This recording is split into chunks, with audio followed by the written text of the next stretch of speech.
Comment ralentir le vieillissement? Le vieillissement est inévitable, mais pourtant la plupart d'entre nous cherchent à le ralentir autant que possible. Avec les progrès de la science et de la médecine, il existe aujourd'hui de nombreuses options pour paraître plus jeune, mais toutes ne se valent pas. Certains produits et traitements ont même des effets secondaires indésirables. Alors comment ralentir le vieillissement de manière efficace et saine pour le corps? La réponse est entourée de mystères et de controverses. Mais une chose est sûre, si vous êtes à la recherche d'un moyen de rester jeune et en bonne santé, vous ne pouvez pas manquer ce qui suit. Et pour ne rien oublier de ce contenu, vous pouvez obtenir le résumé PDF à la fin de cette vidéo. Je m'appelle Léa Moreau et en 2012, suite à un grave problème de santé, mon mari s'est retrouvé allongé sur un lit d'hôpital, évacué en urgence dans un service spécialisé en maladies vasculaires. Incapable de se situer, de marcher ou même de parler, il était méconnaissable. 24 heures plus tard, un caillot est découvert dans le sang. Il est responsable de son état, mais d'après les médecins, cela pourrait vite s'aggraver s'il n'est pas résorbé rapidement, ce qu'ils feront avec succès. Ils sont formels, la raison est simple. Cela est dû à son alimentation et à son cholestérol beaucoup trop élevé. C'est comme ça que depuis 2012, je m'informe et me passionne pour la nutrition et ses impacts insoupçonnés sur la santé, jusqu'à en arriver aujourd'hui à vous partager sur cette chaîne tout ce que j'ai découvert. Tout d'abord, comment ralentir ce qui attaque et détruit nos cellules? Il faut commencer par réduire les AGE ou produits de la glycation avancée en français.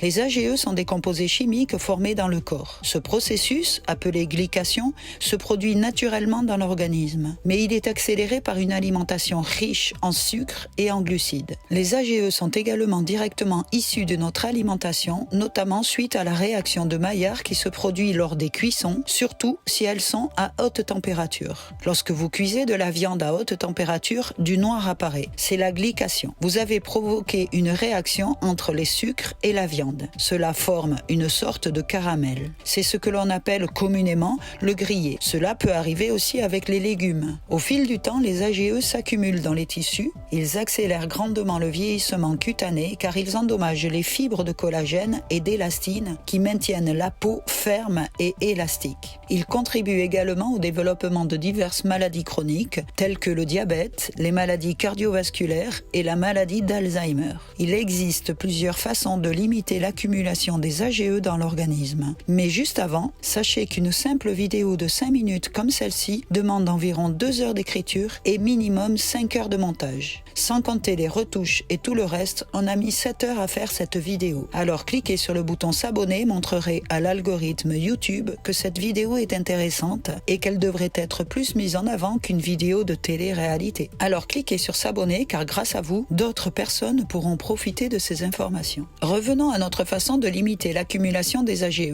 Par exemple, en adoptant une alimentation équilibrée, en limitant la consommation des sucres et des glucides raffinés, ainsi que les aliments riches en AGE, comme les viandes rouges grillées ou frites, les produits laitiers gras, les aliments transformés et les aliments frits. Vous devez aussi choisir des méthodes de cuisson appropriées. La cuisson à haute température comme la friture et la cuisson au barbecue peut entraîner la formation d'AGE dans les aliments. Les AGE deviennent problématiques lorsqu'ils sont surconsommés. Donc il est préférable d'utiliser des méthodes de cuisson douces et humides comme la cuisson à la vapeur, la cuisson à l'étouffée, la cuisson au four ou la cuisson à basse température. L'accumulation des AGE dans les tissus. Le tabagisme contribue à l'accumulation des AGE dans l'organisme. Les antioxydants aident à réduire les dommages causés par les AGE dans l'organisme. On peut trouver des antioxydants dans les fruits et légumes frais, les noix et les graines, les légumineuses, les épices et les herbes. Certains suppléments comme l'acide alpha-lipoïque et la carnosine aident à réduire l'accumulation des AGE dans les tissus. Autre point très important pour réduire le vieillissement, réduire le stress oxydatif. Le stress oxydatif est un facteur clé du vieillissement. Comment ça marche? Notre organisme produit parfois des substances qui attaquent nos cellules. Ce sont les radicaux libres. D'une part, les radicaux libres sont indispensables à une bonne santé car ils font le ménage en éliminant les cellules mortes. Ils luttent contre les bactéries ou les virus. Le problème, c'est quand il y a trop de radicaux libres. Ils attaquent des cellules saines. Le corps fait alors monter le taux d'antioxydants pour réagir et avoir un équilibre entre les deux. Les antioxydants sont produits produits par votre propre corps, mais ils sont également fournis par l'alimentation. Certaines vitamines, comme la vitamine C, des minéraux, comme le zinc, sont des antioxydants. Cependant, notre mode de vie augmente la production des radicaux libres. Dans ce cas, on n'a plus assez d'antioxydants pour réagir et le stress oxydatif se forme. C'est une histoire d'équilibre, comme toujours dans la santé. Quand l'équilibre n'y est plus, la santé se dégrade. Il ne faut pas laisser le stress oxydatif s'installer car il va provoquer un vieillissement accéléré en détruisant vos cellules. En plus, avec l'avancée en âge, il y a naturellement une augmentation des radicaux libres et une baisse des antioxydants. C'est le vieillissement normal du corps. Il faut alors compenser en fournissant à votre corps beaucoup plus d'antioxydants et en réduisant la quantité des radicaux libres. Comment faire concrètement ? Tout d'abord, pour éviter le stress oxydatif, arrêtez de fumer. Chaque bouffée de cigarette dégage 200 000 radicaux libres qui attaquent vos cellules. Imaginez le nombre de radicaux libres à la fin d'une journée, d'un mois, d'un an. La cigarette est un accélérateur du vieillissement. Les personnes qui fument ont une moins belle peau. Cela est dû à l'inflammation chronique générée par tous ces radicaux libres en énorme quantité. L'alcool est également un accélérateur du vieillissement. Si vous voulez avoir une jolie peau, diminuez drastiquement votre consommation d'alcool. Ensuite, vous pouvez consommer des végétaux. Ils sont une excellente source d'antioxydants, comme par exemple le choucal.